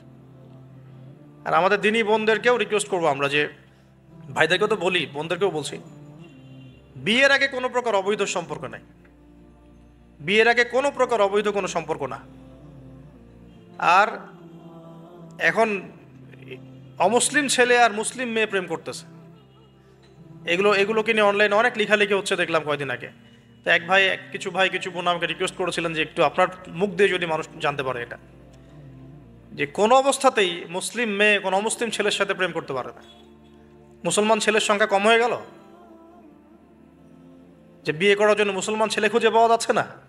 পরবর্তীতে তারা সেই মুসলিম বোনের ইজ্জত নষ্ট করে তাকে গর্ভবতী করে দিয়ে ভেগে যাচ্ছে। এটা ওদের একটা মিশন। আর ওদের মিশনের কথা আমি পরে বলবো। আর আমি মুসলিম মেয়ে হয়ে কেমন করে একটা অমুসলিম ছেলের সাথে প্রেম করতে পারলাম? আমার বাসার মুসলিম মেয়ে কেমন করে একটা অমুসলিম ছেলের সাথে প্রেম করতে পারে?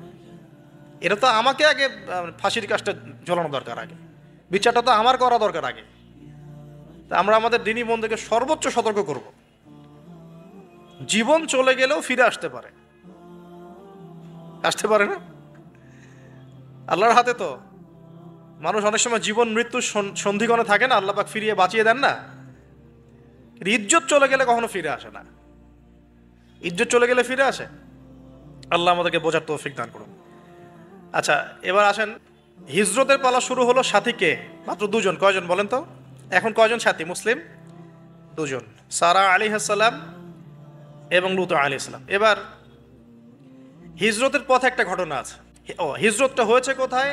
ব্যাবিলন থেকে কেনানে। কোথায়?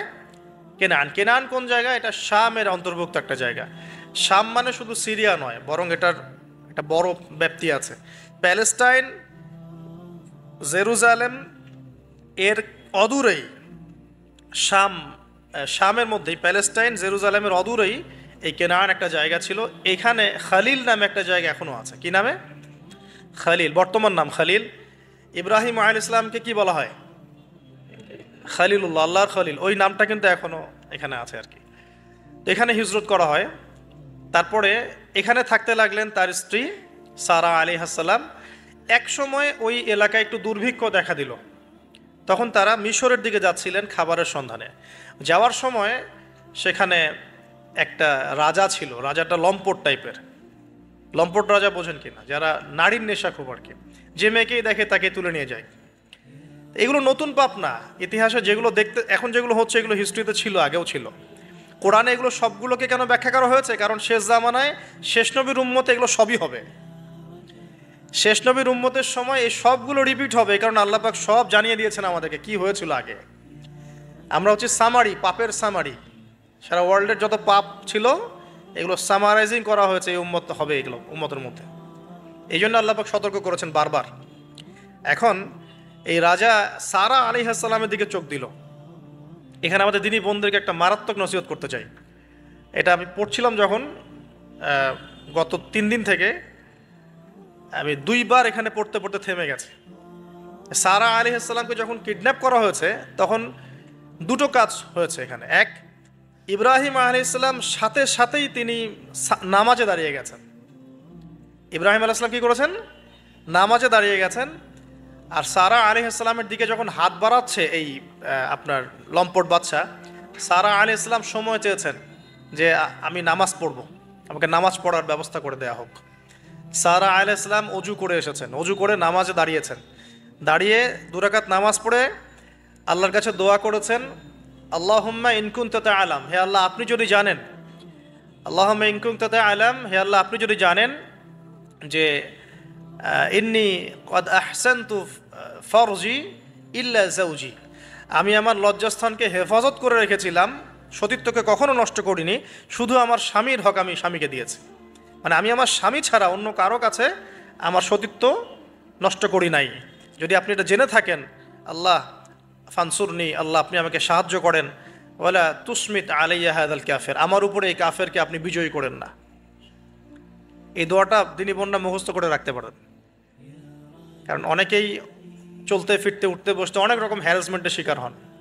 যদি আপনি সতীত্ব রক্ষা করে চলতে পারেন তখন আল্লাহর কাছে দোয়া করবেন, আল্লাহ আপনি যদি জেনে থাকেন আমি আমার সতীত্ব রক্ষা করেছি, আমি অনেস্ট, আমি আমার সতীত্ব রক্ষা করেছি, কারো সামনে আমি আমার সতীত্ব নষ্ট করি নাই, আল্লাহ আপনি এই জালেমের এগেনস্টে, এই কাফের এগেনস্টে, এই ফাসেকের এগেনস্টে আমাকে সাহায্য করেন।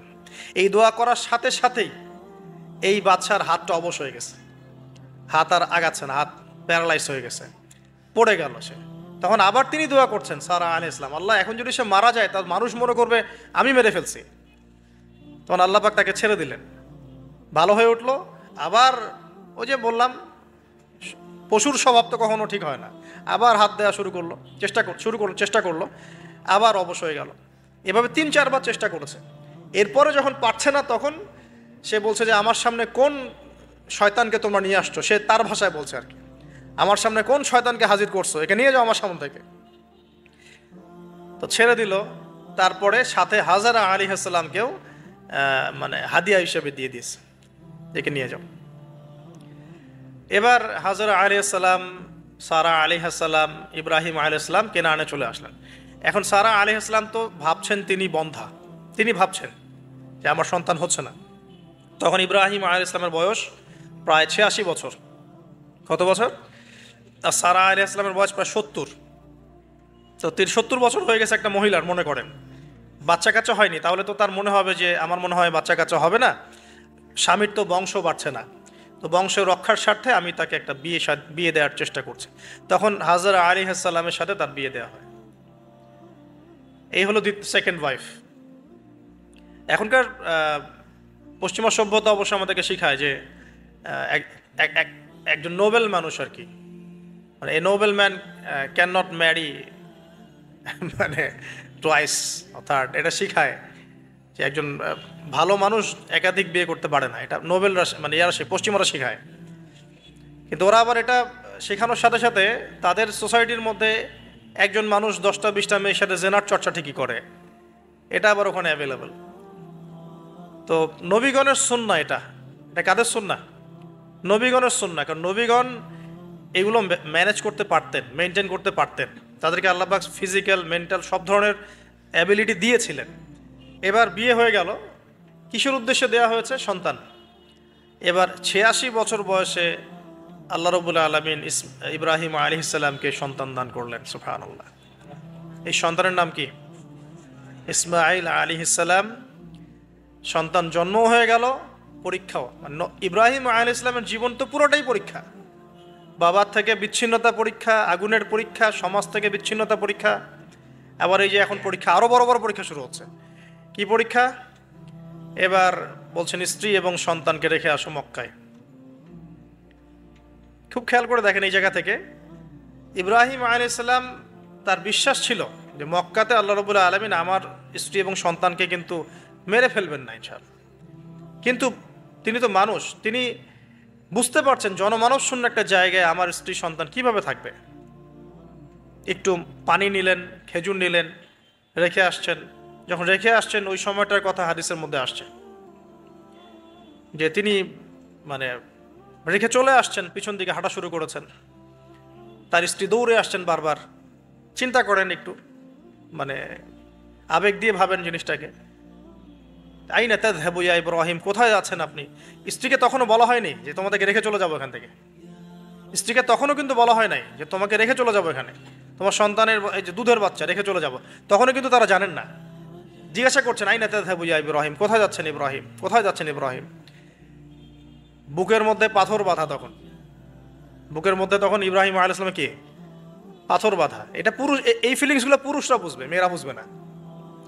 এই বুকে বুকে পাথর বেঁধে হাসি মুখে থাকার যে অনুভূতি, এটা পুরুষরা বুঝবে, মেয়েরা বুঝবে না, তাই না ব্যাপারটা?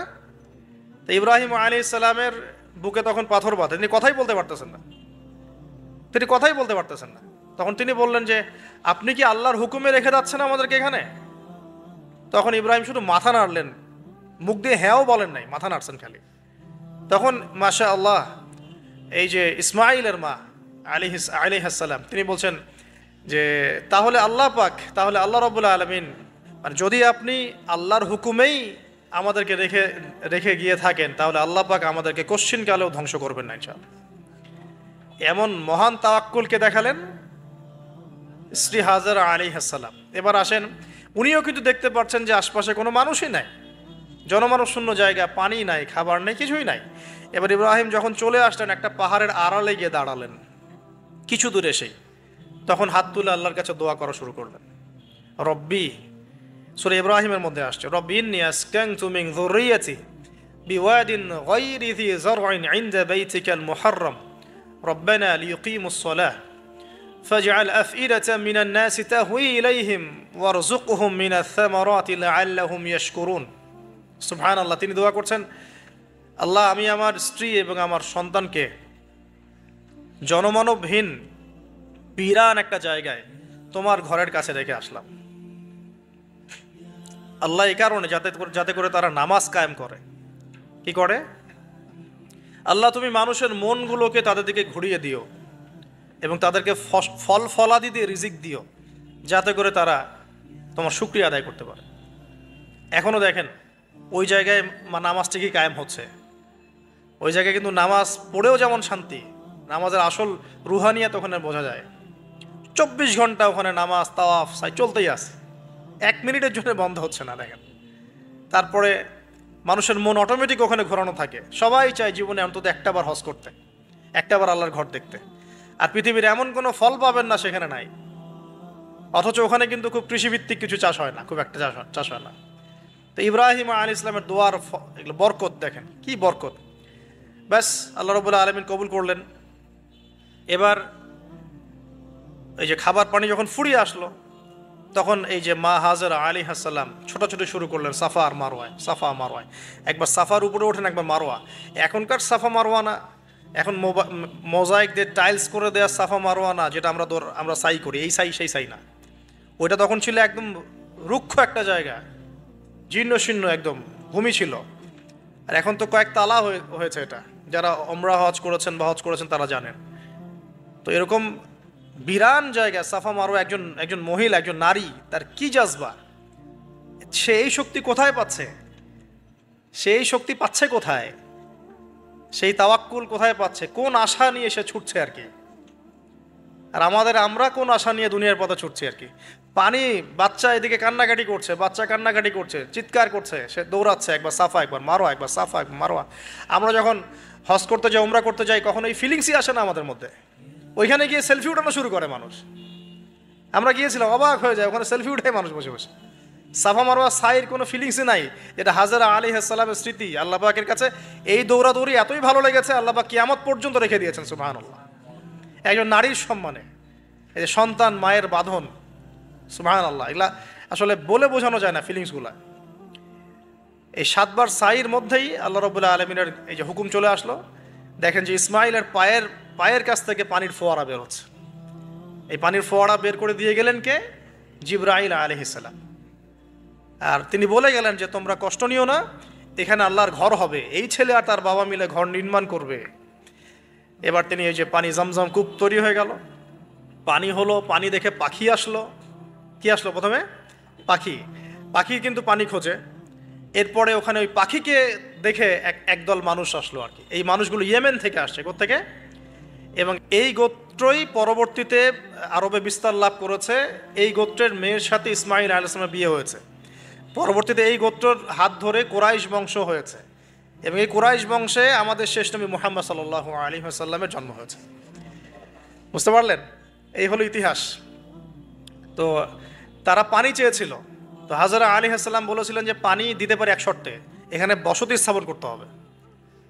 ওরা তো আরও ভালো, বসতি স্থাপন করবো, পানিও পাবো, সব তো আরও ভালো হলো। এখানে ইসমাইল আলাইহিস সালাম বড় হন। পরবর্তীতে এখানকারই এক মেয়েকে তিনি বিয়ে করেন, নারীকে বিয়ে করেন। তার বংশতে আসে মুহাম্মদ। তার বংশতে আস্তে আস্তে যে কুরাইশ, বনু হাশেম, বনু মখজুম, এগুলো হতে হতে হতে মুহাম্মদ সাল্লাল্লাহু আলাইহি ওয়াসাল্লাম কুরাইশ বংশে জন্ম নেন। তাহলে আমাদের নবীর পিতা কে বলেন? ইসমাইল। কে? ইসমাইল আলাইহিস সালামকে বলা হয় আরব জাতির পিতা, আলাদা করে আরব জাতির পিতা। আর তখনই কিন্তু আরবি ভাষাটাই, যে আমরা যে এখনকার যে আরবি ভাষাটা দেখছি, এই আরবি ভাষাটা কিন্তু এই বনু জোহরুম গোত্র থেকে আসছে আর কি। বুঝতে পারছেন? এই গোত্রের ভাষা ছিল এই ক্লাসিক্যাল আরবি ভাষা, আমরা যে আরবিটা এখন চর্চা করি। তো এবার ইসমাইল আলাইহিস সালামের বয়স যখন এবার আবার একটু বড় হলো, বেশি হলো, 10 থেকে 13 বছর, তখন আরেকটা পরীক্ষা। এর মাঝে মাঝে বাবা আসেন, দেখেন যান, দেখেন যান। এখন শেষ বয়সে যারা সন্তান পেয়েছেন তারা এই জিনিসগুলো বুঝেন। আমরা যারা বিয়ে শাদী করি নাই, সন্তান হয় নাই, আমরা আসলে এগুলো পড়ি, বুঝতে পারি না। কারো যদি সন্তান মারা গিয়ে থাকে, তাকে দাফন করে থাকেন, তারা এই ফিলিংসগুলো বোঝেন, বুঝবেন। কিন্তু যারা সন্তানের বাবা হই নাই, আমরা মানে আনম্যারিড, অ্যাডাল্ট হইনি, আমরা এগুলো বুঝি না। আমরা এগুলো পড়ি, আমরা এগুলো যে রিডিং পড়তে পারি। ঠিক আছে? জীবনে নিজের সাথে একটা কিছু হয়ে গেলে সেটার অভিজ্ঞতা আমরা যেভাবে বুঝি, না হলে তো আমরা বুঝি না। এখন শেষ বয়সে সারা জীবন দোয়া করার পরে শেষ বয়সে গিয়ে আল্লাহ পাক একটা বাচ্চা দিলেন, ইসমাইল আলাইহিস সালাম। তাকে আবার রেখে আসতে বললেন দূরে। এই বাচ্চা আবার একটু বড় হয়েছে, মাঝে মাঝে দেখা হয়, যাওয়া আসা হয়। এই বাচ্চার বয়স হয়েছে এখন 10 থেকে 13 বছর। আল্লাহ পাক বলছেন একে জবাহ করতে হবে, কুরবানি করতে হবে। তো ইব্রাহিমের জীবনের পরীক্ষাগুলো দেখেন। এবার এই স্মৃতি তো সামনে আসছে আমাদের। এই যে আমরা সাইর কথা বললাম, এটা আমাদের হাজিদের স্মৃতি। এখন এই কাজ করবেন তারা সামনে। আমরা যে কাবা ঘরের কথা বলছি, এখন তারা সেখানে আছে। আমরা এখানে নামাজের কথা বলছি, তারা সেখানে নামাজ পড়ছেন। এই জিনিসগুলো না জেনে, না পড়ে, না বুঝে হজ উমরা করতে গেলে স্বাদ পাবেন না, তো আপনার টেস্টটা পাবেন না। এখানে বয়স হলো 13 বছর, 15 বছর, কুরবানি করতে বললেন। কুরবানি যে আমরা করি, গরু ছাগল কুরবানি দেই, আমরা তো ফিলিংসই বুঝি না যে আসলে আমরা কি করতেছি, কেন করছি, কার স্মৃতিতে করছি, না করলে কি হতো। তো এটা নিয়ে তো এই যে একটু আগে এক ভাই বলে গেলেন যে এগুলো নিয়ে যে বিভিন্ন মহলে অনেক সমালোচনা, পশু কুরবানি অমানবিক, এই সেই, এগুলো তো চিন্তারই জায়গা নাই, এগুলো চিন্তার তো জায়গাই নাই আমাদের কাছে। কারণ এখানে সবচেয়ে বড় কথা ছিল নিজের জীবন কুরবানি করা, নিজের জীবনটা কুরবানি করা। নিজের জীবন না আছে, আল্লাহ আমার কাছে একটা খাসি চেয়েছেন, একটা গরু চেয়েছেন, একটা বাহিমাতুল আনআম চেয়েছেন। এখানে তো আমার নিজের জীবনটাই দেওয়ার কথা ছিল। ওটা না নিয়ে আল্লাহ পাক বলেছেন যে বাহিমাতুল আনআম একটা দিলেই হবে, তোমার কাছে ওটার গোশতও চাই না, চামড়াও চাই না, কিছুই চাই না, তাকওয়াটুকু চাই, তাতেই এত কথা। এটা দামই বা কত? 10-15 হাজার, বা একটা গরু 50,000, 60,000, 1 লাখ টাকা। 1 লাখ টাকাকে আপনি সন্তানের মূল্য দিয়ে হিসাব করতে পারবেন? তো এখানে মূল জিনিসটাই হচ্ছে আল্লাহ পাকের হুকুম। আল্লাহ পাকের হুকুমই সবচেয়ে বড় কথা। আল্লাহ পাকের হুকুমের ফলেই নেকি হয়, অন্য কোনো কাজে নেকি নেই। আল্লাহ পাক হুকুম দিয়েছেন বলেই।